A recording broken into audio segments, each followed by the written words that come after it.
Саламатсыздарбы, Добулбас подкастынын угармандары, сиздер менен кайрадан угушуп жатканыма өтө кубанычтамын. Адаттагыдай эле микрофондо мен Гүлзира Кеңешова. Бүгүн биз бул подкасттын чыгарылышында татаал нерселерди жөнөкөй тил менен түшүндүрүүгө аракет кылабыз. Ошондуктан дароо биздин коногубуз менен сиздерди тааныштырып өтөйүн. Бизде бүгүн конокто мамлекеттик салык кызматынын маалыматтык камсыздоо бөлүмүнүн башчысы Эркин Орозбекович. Саламатсызбы? Сүйүктүү угармандар, сиздер өзүңүздөр баамдап билгениңиздей эле, бүгүн биз салыктар кайдан келет, алар каяка кетет, мамлекеттик кызматта иштегендерге мисалы маяналар кантип төлөнөт жана башка ушундай сыяктуу суроолордун үстүндө баарлашабыз. Эркин мырза, дагы бир жолу саламатсызбы? Кандай келип алдыңыз? Саламатсызбы? Рахмат. Жакшыбы? Маанайыңыз кандай? Жакшы. Жакшы. Негизи сиз өзүңүз мамлекеттик кызматта иштейсиз да, анан ал жакта бир аз кандай десем, орус тилинде айтканда формальность деген көп болот го. Ошол нерсени бул эшиктин сыртына таштайлы дагы мындай жөнөкөй эле кайсы бир балким өзүңүздүн карындашыңызга бир нерсени айтып берип жаткандай эле баарлашсак болот бул жактан. Анда алгач салык кызматы тууралуу угармандарга маалымат берип өтөлү. Качантан бери бул кызмат иштеп келет, кандай иштерде алып барасыздар негизинен? Рахмат. Эң негизгиси ойлойм, салык бул мамлекет өзү пайда болгондон бери эле ар бир жетекчи мамлекеттин бул өзүнүн элин ошол эле коргоо боюнча кандайдыр бир жагдайлар түзүү, аларга шарттар түзүү боюнча ошолорго акча мындай айтканда үнөмдөлөт да ар бирине. Ошолорду чогултуу боюнча мурунку көп жылдан мурундар эле салыктарды ушу чогултуу боюнча дагы Кыргызстан эмес, башка мамлекет органдарда жана феодалдык доорунан да эле мүмкүн ушудан бери эле салыктарды чогултуу боюнча бул термин келип жатат. Бирок эң негизгиси ошол эгемендүү салык, ошол эгемендүү Кыргызстандын мындай айтканда ошо акыркы 30 жылдардын ичинен салык кызматы 1990-жылы ушу өз алдынча ведомство катары түзүлгөн болчу. Мурун салыктарды ушул финансы министрлигинин алдында атайын ушул финансы органдар бар болчу. Алар ушул салыктарды чогултчу. Ал эми ушул 90-жылдан тартып мындай айтканда өз алдынча орган болуп, бардык салыктарды укуктуу орган болуп ушул салык кызматы пайда болду.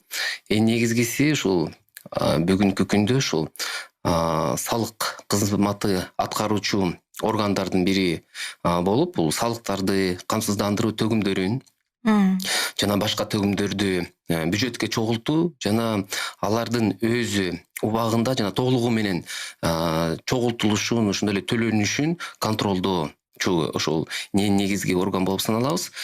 Ойлойбуз ушул ар бир жаран өзүнүн салыгын, ошондой эле тийиштүү ушу мамлекетке бериле турган салыктарын өз убагында жана толугу менен төлөп турса, мындай айтканда салык органдарына дагы бир четинен жеңил болуп, ошондой эле салык төлөөчүлөргө дагы тийиштүү ушул мындай айтканда жеңил ошондой эле тийиштүү кызматтарды башка мамлекеттик органдарда алууга дагы мындай айтканда өбүлгө түзүлөт. Жакшы, чоң рахмат сизге. Эми мындай сандарга өтсөк, салыктын канча түрлөрү бар жана мисалы алардын кайсынысын мен ушул нерсени түшүнбөйм чындыгында. Ишкерлер кандай салыктарды төлөйт, балким же болбосо жөнөкөй эле кызматкерлер, жөнөкөй эле адамдар ушул кантип бөлүнөт? Ушул тууралуу айтып өтсөңүз. Акыркы айларда ушул колдонуудагы салык кодексин дагы жаңыртып, жаңы редакцияда дагы кабыл алуу боюнча иштер жүргүзүп жатат. Бул экономика министрлигинде жана өкмөттө ойлойбуз эмки жылдан тартып дагы мындай айтканда жарандарга керектүү, ошондой эле салык төлөөчүлөргө керектүү, аларга түшүнүктүү болгон, мындай айтканда жөнөкөй жазылган салык кодекси пайда болот, жаңы редакциясы. Ал эми жанакы сиздер айтып кеткендей ушул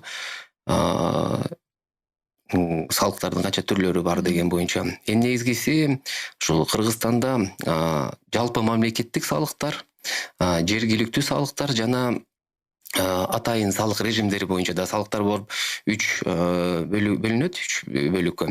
Мисалы үчүн ошол эле айта кетейин, мамлекеттиктерге бул киреше салыгы, пайда салыгы, кошумча нарк салыгы, акциз салыгы, жер казынасын пайдаланган үчүн салык, сатуу салыгы, ал эми жергиликтүү салыктарга ошол жергиликтүү салыктар көбүнчө бул жергиликтүү бюджетке түшө турган акчалар болуп саналат. Алар жер салыгы, ошондой эле мүлк салыгы. Мүлк салыгы болсо бул кыймылдуу жана кыймылсыз болуп бөлүнөт. Бул унаа салыгы, мындан тышкары турак жай жана батирлерге болгон салык.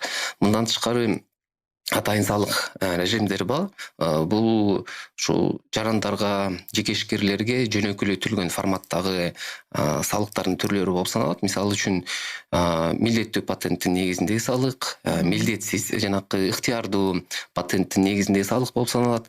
Бирдиктүү салык, салык контрагы, ошондой эле эркен экономикалык аймактарда эмгектенип жаткан ишкерлер үчүн салык, жогорку технология паркы боюнча да атайын салыгы бар. Мындан тышкары бизде 2021 жылдын 1-январынан тартып бул күчүнө кире турган да бир салык азыр ушул түргө кирилди. Бул чекене сооданын алынуучу салыктын негизинде салык деп атабыз. Мындай айтканда, эгер мурун патент менен иштеп же башка түрлөрү менен салыктардын түрлөрүн менен иштеп ушул ишкерлер жүрсө, аларга атайын жөнөкүлөтүлгөн форматта ушул чекене мындай сооданын алынуучу салык деп айтып атабыз. Көбүнчө базарларда отурганбы, башка мындай айтканда көбүнчө патент менен иштеген жарандар эми ошол өтсө, мисалы үчүн 1 жыл катталса, бул салыкка 1 жыл салыгын төлөбөй эле иштешет. Ал эми эмки жылдардан тартып 2-нчи жылдан баштап атайын пайыздар болот. Ошонун пайызынан тийиштүү салыктарын төлөй башташат. Буну ошондо жанагы жөнөкөй эле базарда иштеген сатуучулар болобу, мисалы үчүн патент менен иштеген бизде деген тийиштүү эле адамдар патент менен электенет эмеспи? Ооба. Ошолор мүмкүнчүлүк алышат. Ушул 1-январдан тартып өз каалоосу менен ошол салык системасынын да бир системасынын негизинен атайын мындай айтканда ыңгайлуу салыкка өтүү боюнча. Бирок бир жерде бул атайын талабы болот. Алар эгер ушул форматка өтсө, милдеттүү түрүндө контролдук кассалык машинени колдонуш керек. Ооба. Анткени ал жерде тийиштүү маалыматтар мындай айтканда автоматтык түрүндө салык органына келет, онлайн болгондуктан. Ошон үчүн биз контролго алабыз. Бул ишкер күнүнө канча таап, канча соода кылып жаткан. Андан тышкери дагы ушул жерден анан ошого байланыштуу салыктын суммасы белгилүү болот да? Ошол ККМге байланыштуу болобу? Мисалы үчүн андан көз каранды эмеспи? ККМ негизинен бул жанакы таап алган акчасынан, кирешесинен 2-нчи жылда айтпайм, ошондо пайыздар болот. 2% болот, 3% болот. Андан кийин акыркы жылдары дагы 4%га көтөрүлөт. Мындай айтканда, сиз 1 жыл жөн иштеп салыгын төлөбөй, бирок отчетторду берип турасыз. Мындай айтканда, декларацияны жылына бир жолу келип салык органына бериш керексиз. Бирок 2-нчи жылдан тартып, өзүңүздүн ишмердүүлүгүнөн тартып, ушул кирешеңиздин 2%-ынан ушул салыгын төлөй баштайсыз. Түшүнүктүү. Анан аны башташ үчүн мисалы жеке ишкердик деген боюнча ачыш керекпи же аны кандай кылып ачылат? Негизгиси ар бир патент менен алектенеби, булар салык органында катталуусу керек. Мисалы үчүн эле жеке ишкер катары же ошол эле базарда отуруп соода кылып патенттин негизинде иштесеңиз дагы сиз салык органында ошол катталууга тийиш болосуз. Ошон үчүн ар бир жаран эгер ушул 1-январдан тартып бул системага өтөм десе, жана чекене сатуудун негизинен ал салык органына келип арызы менен кайрылат. Ошондо биз ошол форматка аларды өткөрүп тийиштүү мындай айтканда иштерди жүргүзө баштайбыз. Жакшы, чоң рахмат. Анан мындай дагы суроо бар да. Мен мисалы бир жеке бир компанияда иштесем, мен кандай салыктарды төлөп калам? Менин айлык маянамдын канча проценти төлөнөт? Аны мен өзүм төлөймбү же компания төлөйбү? Ошол боюнча да маалыматтар барбы? Ушул бул жанакы сиз айткандай ар бир жаран эгер өзү эмгектенип ушул мамлекеттик органда болобу, жеке компанияда болобу, алар тийиштүү салыктарын дагы ошондой эле мындай айтканда камсыздандыруу төгүмдөрүн да төлөөгө милдеттүү болушат. Эң негизгиси, эгер маянаны алсак, ошол маянанын 27% бул камсыздандыруу төгүмгө кете турган акча каражаттары болот. Бирок ошонун 17%ын сиздин ушул мындай айтканда иш берип жаткан адам, компания болуп, ал төлөш керек. Калган акчаны 10%ды сиздин эмгек маянанан өзүңүз төлөйсүз. Ошондо бул соцфонд, чүнүкөй камсыздандыруу төгүмдөрү саналат. Анткени бул камсыздандыруу төгүмдөрү өзүңүздөргө белгилүү болгондой пенсияга чыкканда кайтарылуучу сумма болуп саналат. Мындан тышкары салыктар боюнча ошол эле компания тийиштүү өзүнүн ишмердүүлүгүнө жараша, мисалы үчүн мен башында жанагы салыктардын түрлөрүн айтып кетпедимби? Ошондо ар бир ишкердин ошондой эле мекеме болобу, өзүнүн ушул мындай айтканда ишке ашырып жаткан ишмердүүлүгүнө жараша салыктар болот. Бир эле компания мүмкүн бардык салыктардын кээ бир төрөлөрүндө төлөп калышы мүмкүн, кээ бир компаниялар бир эле салыкты төлөп калышы да мүмкүн. Бул компаниянын өзүнүн форматына жараша, ошондой эле ал аткарып жаткан иштерине жараша болот. Тийиштүү отчеттордун негизинен салыктарын ар бир жаран болобу, ишкер болобу же салык төлөөчү болобу, ошолорго жараша төлөйт. Кандай, канча пайызын төлөйт экен, ошондон кийин белгилүү болот экен, жакшы. Эми айтып өтсөңүз, негизинен биз мен мисалы ар дайым салыктарды төлөп келем да. Анан бул салыктар мамлекетке эмне үчүн керек? Жана албетте алар кантип чогултулат жана кандай керектөөлөргө жумшалат же балким эмне кылынат ал акчалар мененчи? Бул ойлойм ар бир жарандын эле кызыктырган суроосу болуш керек. Анткени мен салык кызматында 14 жыл болуп калды иштеп атканыма. Бул салык кызматында иштесең эле сен бардык акчалардын баарын чогултуп, мындай айтканда бардыгын ушу салык кызматы мындай айтканда өзүнүн чөнтөгүнө салат. Ошондой эле керек башка өкмөттүн керектүүлүгүн ушул салык кызматы үнөмдөйт деген дагы аксиомалары бар. Бирок ойлойм бул андай эмес. Анткени салык кызматынын эң негизги милдети бул салыктарды чогултуу. Мындай айтканда биз бир дагы тыйынды колубузга кармабайбыз. Жарандарданбы, салык төлөөчүлөрдөн келген түшкөн суммалардан. Анткени азыр баары автоматташтырылган. Мындай айтканда алар банкка барып төлөйт. Кандайдыр мүмкүнчүлүк болсо ошол эле карта аркылуубу, жанакы электрондук кошелектор аркылуубу, пост терминалдар болобу төлөгөндө сумма автоматтык түрүндө жанакы финансы министрлигинин борбордук казыналыгы бар, центральный казначейство деген. Ошол жерге автоматтык түрүндө салыктардын суммалары түшөт. Ошол жерден түшкөндөн кийин ошол эң негизги мындай айтканда сарптоочу, мындай айтканда башка органдардын ортолорунда бөлүүчү орган болуп бул ошол финансы министрлиги болуп саналат. Алар үнөмдөөчү мындай айтканда орган болот. Биз чогултуп эле беребиз. Ал эми кандайдыр бир мындай башка сарптап башка жерге жөнөтүү бул башка органдардын милдети болуп саналат. Ошондой эле функцияларына кирет. Биз эң негизгиси салыктарды чогултабыз. Бирок азыркы убакта ушу мамлекеттик бюджеттин дээрлик 80% бул салыктардан турат. Мындай айтканда бюджет ошол салыктын түшүүлөрдөн, ошол салык төлөөчүлөрдүн ишмердүүлүгүнө мындай айтканда көз каранды. Кандайдыр эми биз мамлекеттик орган болбойлу, эң негизги ушул экономиканы түзүп жаткан факторлордун бири болуп бул ушул жеке ишкерлердин мындай айтканда ишмердүүлүгүнө жараша. Бул эми бизди мындай айтканда багып жаткан мындай айтканда органда болуп саналып калышы мүмкүн. Анткени биз ошолордун салыгын төлөп чогулткан салыктарын өкмөттүн ушу ар бир керектөөлөрүнө кетет. Бул мисалы үчүн калкты коргоо, социалдык жактан дагы колдоо көрсөтүү, элдер медициналык камсыздоо, билим берүү. Эми жол деп айтпайын, бирок бул ар бир жолдун дагы кете турган жергиликтүү бюджеттен келе турган акча каражаттар болуп саналат. Бул жана автоунаа салынган кандай чогулса ар бир райондордо ошол жерге кете турган ремонтуна кете турган оңдоо иштерине кете турган акчасы болот. Мисалы үчүн жанакы эле пенсиялар, пособиялар жана жарандарга бериле турган баардыгы эле ушул салыктан чогула турган суммасы болуп саналат. Жакшы. Демек, эгерде биздин калк салык төлөбөй кала турган болсо, кандайдыр бир себептерден улам бизде бюджетте мындай акча жок эле калып калат турбайбы? Анысы бар. Бирок ар бир жаранда ишкер болобу Конституцияда белгиленген салыкты төлөө бул ар бирдин милдетибиз. Ошон үчүн төлөбөй калса ага дагы жоопкерчилик каралган. Чаралар бар. Чаралары дагы биз жактан бар. Эми биз салык кызматы салыктарды чогултуп эле жана мен башында айтып кетпедим, контролдоо депчи. Биз ошол ар бир салыгын өз убагында жана толугу менен төлөөнү контролдойбуз.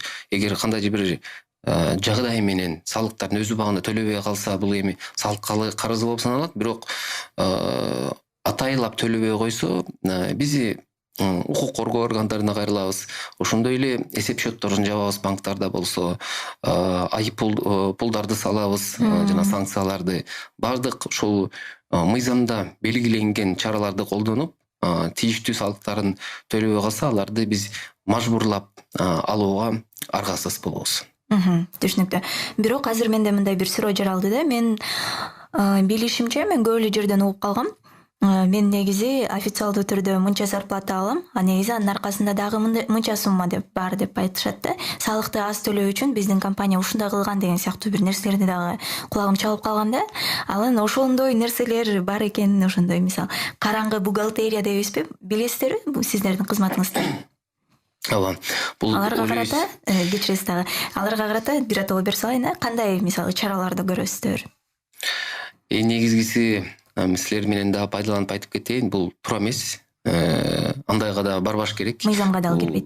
Мисалы үчүн мүмкүн ушул эле ишкер болсо дагы ишканага мүмкүн кандайдыр бир жагдайда оңой болуп акчаны конверт түрүндө берүүгө, бирок бул жана 7 минутный деп орусча айтат го, удовольствие деп алышы мүмкүн. Мисалы үчүн ошол эле маянан алып көптүк түрүндө, бирок тийиштүү салыктарын камсыздануу төгүмдөрүн төлөбөй калса, бирок ошол эле адам убакыт өткөндөн кийин билинбей эле өтүп калат, пенсияга чыгат. Ошондо пенсиясы мындай айтканда аз суммада болуп калат. Ошол адам, ар бир адам өзү кызыктар болуш керек. Канча эми салыктарды бул милдет болгондуктан, ал эми камсыздандыруу төгүмдөрү бул мындай айтканда сизге кайтарылып келүүчү сумма болгондуктан, ар бир адам жаран кызыктар болуш керек. Канча көбүрөөк ошондой эле өз убагында төлөп турса, ага пенсиянын суммасы дагы жакшы болот. Бул биз камсыздануу төгүмдөрү деп эмне айтып калдым? Биз ушул 1,5 жыл болуп калды. Мына эмки жылдан баштап 2 жыл болот. Камсыздануу төгүмдөрүн чогултуу боюнча функция бизге өткөн салык кызматына. Мурун социалдык фонд ишке ашырып жүрчү. Ошондо биз бул жаатты карасак, тийиштүү эле чын эле айтканда көйгөйлөр көп экен. Көбү жана конверт менен берүү, ошондой эле патент менен да алектенсе, социалдык полистерди такыр эле албай коюу. Анткени бул патент менен эмгектенсе, милдеттүү түрүндө дагы сиздер ошол жарандар, ишкерлер болобу, камсыздандыруу полисин алыш керек, жана пенсияга кете турган. Анткени бул камсыздандыруу полисинизди алсаңыз, ал эмгек стаж болуп саналып калат ар бир жаранга. Бул иштеп жаткан адамдын эмгек стажы деп саналат. Ошондо биз анализдеп көрсөк, мындай айтканда ушул патенттердин 100% алып жатса, ошонун 20% эле бул камсыздандыруу төгүмдөрүн төлөп жүргөн жарандар болуп саналган. Азыркы убакта биз эки форманы бириктирип, мындай айтканда камсыздандыруу полисин дагы, патентти дагы бир суммадан аласың деп, ушул биз августтан баштап, быйыл жылдан баштап ушул форматты киргиздик. Мындай айтканда патент алып жатканда автоматтык түрүндө дагы камсыздандыруу төгүмдүн суммасы чыгып турат жарандарга. Ооба, чындыгында эле ошондой экен. Мен эсимде 2 жума мурун болуп калды. Ошо барып патентти алып, анын акчасын төлөгөндө дароо жанагы сиз айткан камсыздандыруу соцфонд деп коет го. Ошону төлөйсүңөр деп айтты. Жазып берет экен, анан барып ошо экөөнү кошуп туруп эле төлөп коет экен да. А мурда андай болчу эмес. Мурда эки форма болуп, патент алып туруп эле камсыздандыруу төгүмдөрүн төлөбөй кетип калган ооба.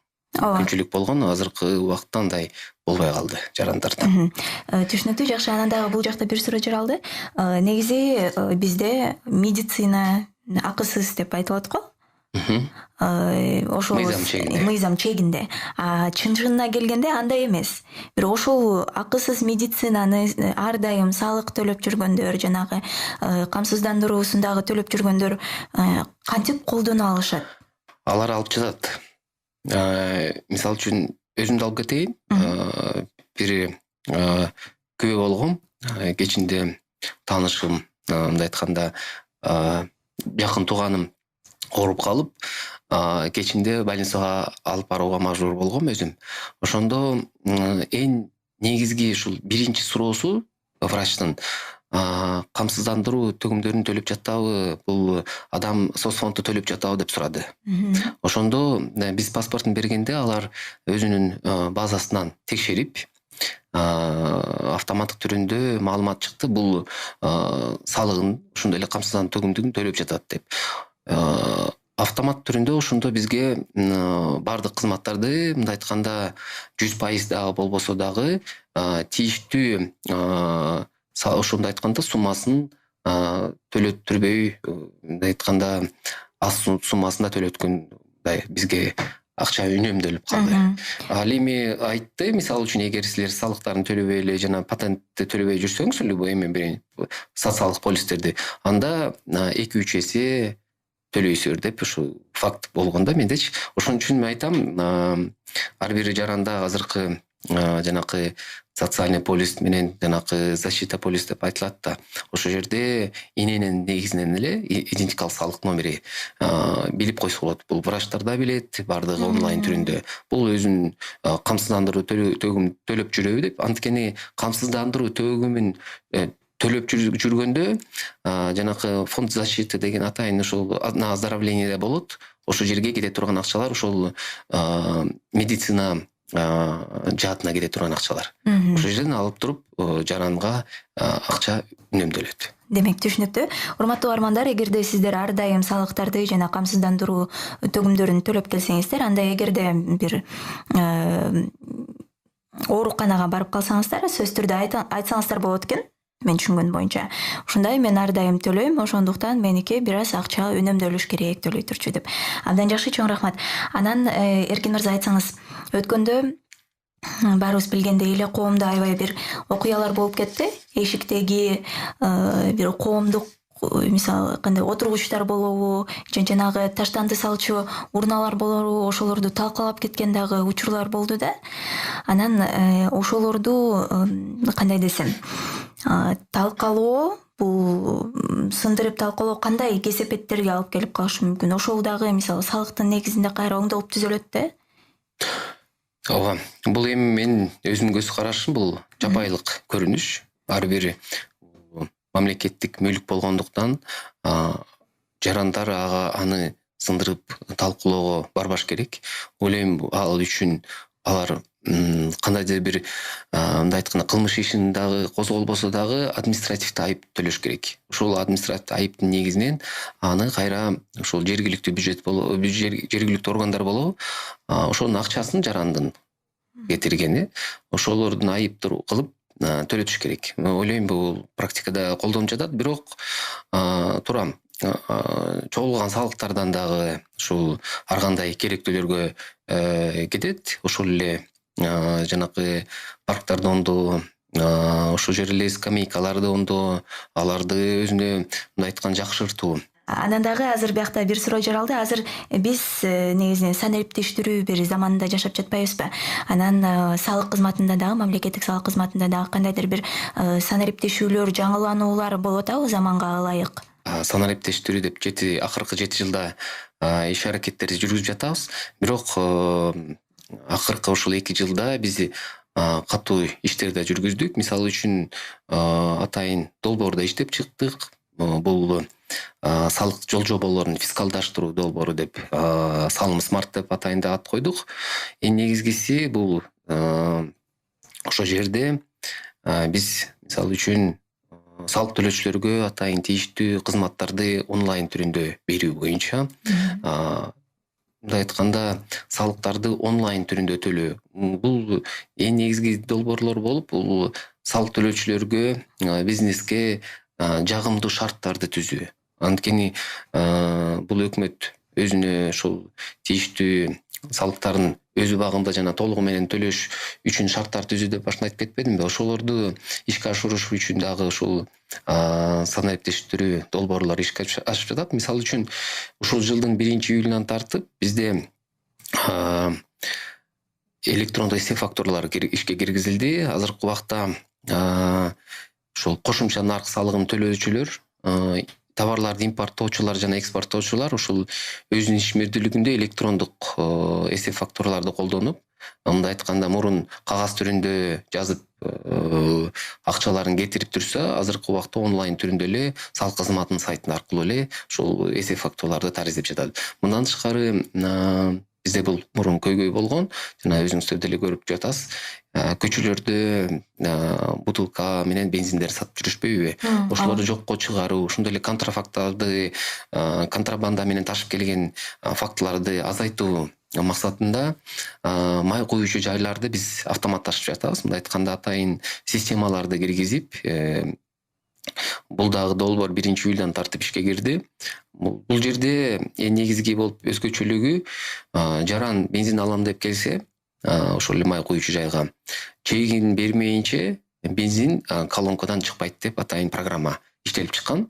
Ошондо жаранга, ар бир жаранга чек колуна карматып, ошондо гана анын машинесинде болобу бензин куюла баштайт. Жакшы. Бул атайын ушу талап. Ошондой эле ошол эле май куюучу жайларда эмгектенген ишкерлер атайын электрондук товардык, транспорттук ушул кагаздарда толтура башташты. Мисалы үчүн бизде өкмөттө эми контроль болот. Мисалы үчүн бул бензиндер кайсы жерден куюлуп, кайсы жерге баратып, кайсы ушул колдонууга чейин бардык маалыматтар онлайн түрүндө келип турат. Мындан тышкары азыр бизги убакта дагы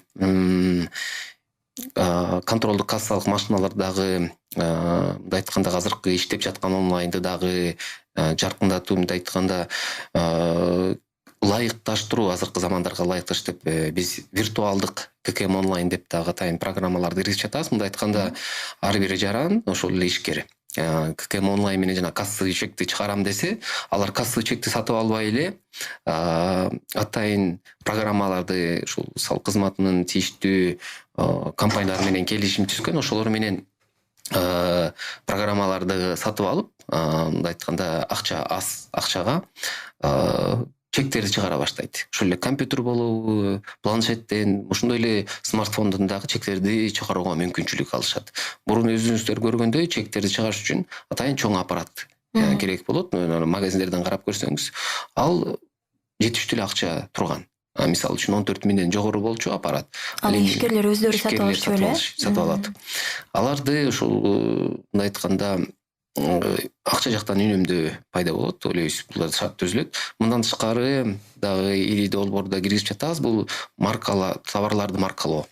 Мындай айтканда ээп өлкөлөрү жана тийиштүү талаптарды койгон, аларга кирип жаткан товарлар милдеттүү түрүндө маркаланыш керек. Бул маркалоо деген атайын QR код болот. Ушул QR коддун ичинде тийиштүү маалыматтардын баардыгы жайгашкан. Бул каякта чыгарылган жана өзүңүздөр деле кийимдерде этикетке болот атпайбы? Ошондой эле ичинде бирок QR код болот, баардыгы смартфондон билип турса болот. Баардык маалыматтарды, салыктарын да төлөп жатабы, кай жерге барыш керек. Мисалы үчүн ошол эле кийимди алалы, бул кандай чыгарылган, кандай жууш керек, баардык маалыматтар ошол QR коддун ичинде болот. Абдан жакшы экен бул жагы. Анан азыр менде дагы бир түшүнбөй калган бир жер бар да. Мисалы мен жөнөкөй бир кызматкер катары кандайдыр бир салык туручу болсом, же болбосо патентке акча төлөй туручу болсом, ошону мындай бир да жолу патент алып көргөн эмесмин дейлик. Сайтка кирип, ошол жактан эле жанагындай регистрация болуп, ошол жактан эле мисалы карточка аркылуу төлөп койсом болобу? же сөзсүз түрдө бир мисалы районго караштуу салык кызматына баш керекпи? Эң негизгиси ар бир жаран болобу, ишкер болобу салыгын төлөш үчүн каттоодо болуш керек салык органында. Бир жолу каттоого барып, андан кийин өзү ишмердүүлүгүңүздү ишке ашырсаңыз болот. Мисалы үчүн патент менен алектенсеңиз, сиз салык органына барып катталып, андан кийин патенттерди өз каалоончо кааласаңыз кандай убакытта алып, ошондо ала берсеңиз болот. Онлайн түрүндө да алсаңыз болот. Бул бизде салык KG деген атайын сайтыбыз бар. Бул жанагы жеке кабинет деп айтабыз. Сиз салык органына барып атайын ошол жерге кирүү үчүн пароль жана логинди аласыз. Ошонун негизинен салыктарды төлөө ошол жерден эле төлөсөңүз болот. Патенттерди аласыз, отчетторду бересиз, декларацияларды толтуруп, ошол жерден атайын калькулятор бар. Аны дагы берүүгө мүмкүнчүлүгүңүздөр бар. Бирок анын логинин, паролун алуу үчүн дагы баары бир ошо салык кызматына бир жолу барып керек экен. Түшүнүктүү. Анан ал жакта чыгабы, мисалы мен 5 жылдан бери салык төлөп келатсам, канча төлөп койдум дегендей, же болбосо соцфондко канча төлөп койдум буга чейинки убакытта деген сыяктуу. Салыктарды ошол биз деген кварталдык, мисалы үчүн жылына деп санайбыз. Мисалы үчүн тийиштүү салыктарыңызды канча суммада төлөш керек деп автоматтык түрүндө чыгып турат. Эми атайын сиз формаларды толтургандан кийин эми ошол эле камсыздандыруу төлөмдү азыркы убакта биз онлайн түрүндө иштеп жатабыз. Ойлойсуз ушул жарым жылдын ичинде ишке кирип, ар бир жаранда аларды алып калат. Бирок салыктарды канча төлөш керексиз, канча төлөп жатасыз, кандай отчетторду бериш керексиз, баардыгы ошол онлайн түрүндө мүмкүнчүлүк бар билүүгө. Ошол эле калькулятор да бар, атайын салыктарды канча төлөш керексиз. Ар бир унааңыз болобу, жериңиз болобу, баардыгын онлайн түрүндө сиздерге санап берет. Жакшы, чоң рахмат маалыматыңыз үчүн. Анан мен дагы ушу НДС дегенди көп угуп калам. Окуп да калам, жана магазинден чыккандан кийин чектерде да жазылат. Анан ар дайым кызыга берчүмүн, бул эмнени түшүндүрөт деп, буну ким төлөйт, мен төлөймүнбү же башка, бирок мен төлөсөм, мен аны төлөгөн жокмун да дегендей сыяктуучу. Ал эмне, ошону түшүндүрүп бересизби? Бул НДС деп орусча айтылып турат, налог на добавленную стоимость деп. Кыргызча айтканда кошумча нарк салыгы. Мындай айтканда бул салыктардын жалпы түрүнө кирет. Жана башында айтып кеткендей, мамлекеттик салыктар болуп. Эң негизгиси бул кошумча нарк салыгын төлөөчүлөр болуп, жылдык, эгер ошо 12 айдын ичинде сизде киришиңиз, мындай айтканда 8 миллион сомдон ашса, сиз анда кошумча нарк салыгын төлөөчүсү категориясына кирип каласыз. Ошондо мындай айтканда эки жолу бар. Бул өзү ыктыяры менен келип салык төлөөчү салык органына кошумча нарк салыгын төлөөчүсү катары катталат. Ошондой эле мажбурлоо. Бул биз жана анализдерди карап, отчетторду карагандан кийин, эгер жарандын мындай айтканда кирешеси 8 миллиондон жылдык кирешеси ашып калса, анда биз аны автомат түрүндө кошумча нарк салыгын төлөөчүсү катары каттайбыз. Бул жерде эң негизгиси ошол жана өзүңүз айтпадыңызбы, жана чектерде чыгып калат деп. Ошол кызмат көрсөтүүлөр, товарлар сатуу, ошондой эле жанакы ташып кирген товарларга, импорттоо товарларга дагы ошол төлөнүүчү кошумча нарк деп атайбыз салыгы. Бул ставкасы 12%. Ошол төлөнө турган. Мындай карап көрсөк, КМШ мамлекеттеринин ичинен эң төмөнкү ставка бизде Кыргызстанда. Башка өкмөттөрдө 20%га чейин колдонулат. Бул жана эң негизгиси кошумча нарк салыгын чектерде чыгып атканда ишкерлер сизге айтат. Ошол сиз сатып алган товардан 12% бул кошумча нарк салыгы болуп саналгандыктан, бул бюджетке кете турган салык деп. Алар эми булар товарларга кошулуп калат да. Мындай айтканда, силер товарларга төлөп жатканда ушул кошумча нарк салыгын кошулуп төлөнөт. ошондо сатып алып жаткан киши эмес, сатып жаткандар төлөп калабы же кандай? Сатып жаткандар төлөйт. Сатып жаткандар төлөйт, түшүнүктүү. Анан азыр дагы мындай суроо бар сизге. Негизинен салык темасына келгенде ар дайым эле кандайдыр бир уйкуну келтирүүчү же болбосо зээриктирүүчү бир көрүнүштү мен көз алдыма элестетет да. Салык тууралуу кандайдыр бир жаңылыктар чыгып калса же интервьюлар чыгып калса, яны укканда эмне кызыксыз дегендей болот да. Мисалы, сиз өзүңүз да медиа тармагындасыз да. Айтсаңыз, ошол салык тууралуу жаңылыктарды же болбосо интервьюлар болсо дагы кандайдыр бир жалпак тилде анан кызыктуураак кылса болот беле биздин жалпыга маалымдоо каражаттарында иштеген журналисттер болобу же өзүңүздөр деле? Болот. Биз аны ушул ар бир жаранга жөнөкөй тилде жеткириш үчүн ушул терминдерди, мындай айтканда, татаал терминдерди колдонбой жеткириш үчүн да аракет кылабыз. Бирок ар бири өзүнүн жаатында, отуруш тилде орусча айтканда, өзүнүн терминдери, колдонула турган терминдери деле болот. Аларда биз милдеттүү түрүндө колдонууга мажбурбуз, мындай айтканда мыйзам чегинде. Ошон үчүн өзүбүздөн эле берилген жарандарга бере турган маалыматтарды аларды колдонууга мажбур болобуз. Бирок ошол эле жарандарга болобу массалык маалымат каражаттарында жана жайгаштырылып жаткан материалдарды биз жөнөкөйлөштүрүп, мындай айтканда, биздин салык кызматкерлери көбүнчө ошол салык мыйзамында белгиленген ушул статьялар негизинен жазылышат. Бирок биздин ошол басма сөз кызматы аны жөнөкөйлөштүрүп, атайын мындай айтканда терминдерден азайтып иштеп чыгып, анан жарандарга бере баштайбыз. Бирок эми эгер жарандар мүмкүн кандайдыр бир жерлерде түшүнбөй калышы мүмкүн. Бирок кандайдыр бир түшүнбөй калса, сайттардан кирип окуп, анткени ошондой эле бизде салык кызматында маалымат борборубуз иштейт. Чалуулар бекер 116 деген номер бар. Эгер салык жаатында кандай суроо болсо, ал жерден алып, ошол чалып тийиштүү маалыматтарды алууга жарандардын мүмкүнчүлүгү бар. Ал номер боюнча, мисалы, мен ушундай ишти алып барам, канча салык төлөшүм керек, каяка барышым керек дегенде да консультация берет, э? Бардык маалыматтарга жооп алабыз. Абдан жакшы экен анысы. Анан азыр жанагы ошо жалпыга маалымдоо каражаттары тууралуу дагы айтып калдык го. Мындай, биз негизи Добул бас подкастынын 3 чекит долбоорунун эң негизги максаты биздин жарандарыбыздын, сөз түрдө кыргыз тилдүү жарандарыбыздын медиа сабаттуулугун өнүктүрүү болуп саналат да. Анан бул жакта мындай суроо жаралды сизге. Ошол жалпыга маалымдоо каражаттары кандайдыр бир салык кызматынын ишмердүүлүгү, иш аракеттери тууралуу бир туура эмес кандайдыр бир маалыматтарды берип койгон учурлар болду беле, же болбосо жалпыга маалымдоо каражаттарынын чыгарган материалдарын сиздер карап, мындай көзөмөлдөп турасыздарбы? Бул нерсе сиз кандай болуп калат? Өзүм ошол басма сөз кызматын башкарып жаткандыктан салык кызматы, салыктар тууралуу ар бир ошол массалык маалымат каражаттарында чыккан ар бир маалыматты биз мониторинг кылып, талдоого алабыз.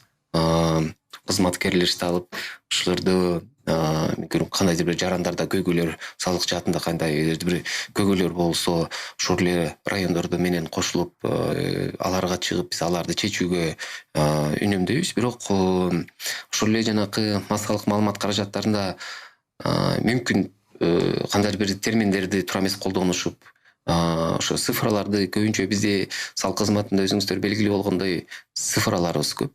Ооба. Чогултуу салыктардан канча чогулттук, канча чогултуш керек, былтыркы жылдарга салыштырганда канча көбүрөөк же азыраак деп. Ошондо мүмкүн кандайдыр бир жагдайлар, факттар болгон. Бул эми көбүнчө жанакы интернет изданияларда, бирок алар менен чалып, такташып, тийиштүү ошол тууралоо боюнча иштен дагы биз тез арада жүргүзөбүз. Ушул жарандарга салык жаатында кандай жаңылыктар болуп жатат, салык мыйзамында кандай өзгөрүүлөр болуп жатат. Анткени өзүңүздөргө белгилүү болгондой, тийиштүү өзгөртүүлөр ар дайым болуп турат салык кодексине. Ушул кандай салык төлөөчүлөрдүн кандай категориялары ушул өзгөрүүлөргө дуушар болуп жатат деп биз маалыматтарды өз убагында жана так берүүгө биздин ушу негизги милдетибиз. Жакшы, чоң рахмат. Сиздин жумушуңуз негизинен эле ушу сандарга, сөзсүз түрдө кандайдыр бир эсептерге байланыштуу болуп атпайбы? Анан жөн гана кеп кеңеш катары балким биздин угармандарга да кызык болуп калат дегенбиз. Жанагы электрондук капчыктар тууралуу сурагым келип турат. Негизинен мен өзүм андай капчыктарды колдоном. Мага ыңгайлуу чындыгында. Бирок мен улуу муундардан сурасам, өзүмдүн ата-эне менен деле сурасам, алар жок, аны эмне кылмак элем, бирөө ал жактан менин акчамды өткөзүп алса же алып койсо эмне болот дейт да.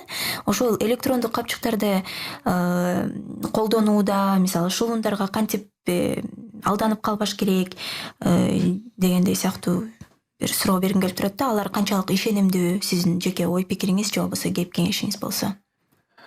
Эми электрондук капчыктар акыркы жылдарда жакшы өнүгүп келатат. Ойлойбуз жаштар эмес, ошол эле улуу муундардагы ага көнүп ошондой эле кызматтарды алуу боюнча ошол аркылуу төлөө мүмкүнчүлүктөрүнө өтүшөт. Бирок негизгиси ойлойм, ошол капчык ачып жатканда өзүнүн жана пароль логиндерин эч качан бирөөгө бербеш керек. Ошондой эле өзүңүздүн жана смартфонуңуздун негизинен төлөйт эмеспи? Ошондо алар дагы бирөө ушул белгисиз адамга колуна карматпаш керек. Тийиштүү маалыматтарды дагы айтып бербеш керек. Анткени улуу муундар адамдар да ишеничтүү болуп калат эмеспи? Кандай бир чалып калса дагы билбей калып, тийиштүү маалыматтарды ушул берип коюу. Мындай фактылар деле болгон. Мисалы үчүн чала калып, таанышынын атынан деп ошо акча жибере кой деп.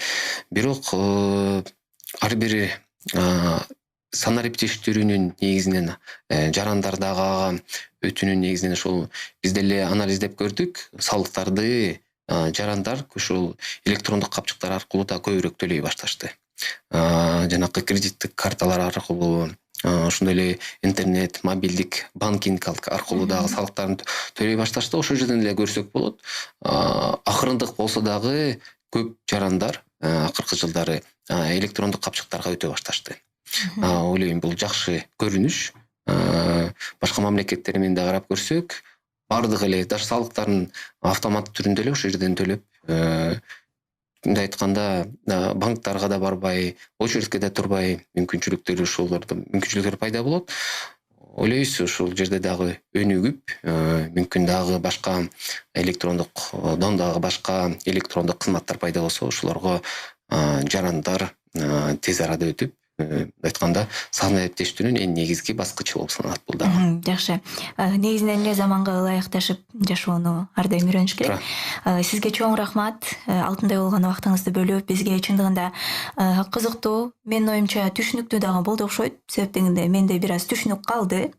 Абдан жакшы. Сизге азыр эркин микрофон берейин. Балким угармандарга кандайдыр бир темалар боюнча өзүңүз кайрылып өткүңүз келип турат. Рахмат.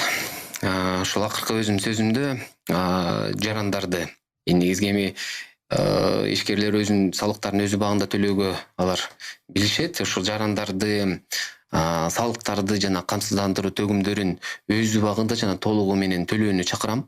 Анткени төлөө убагында өзүн төлөбөй калса айыптар да салынат.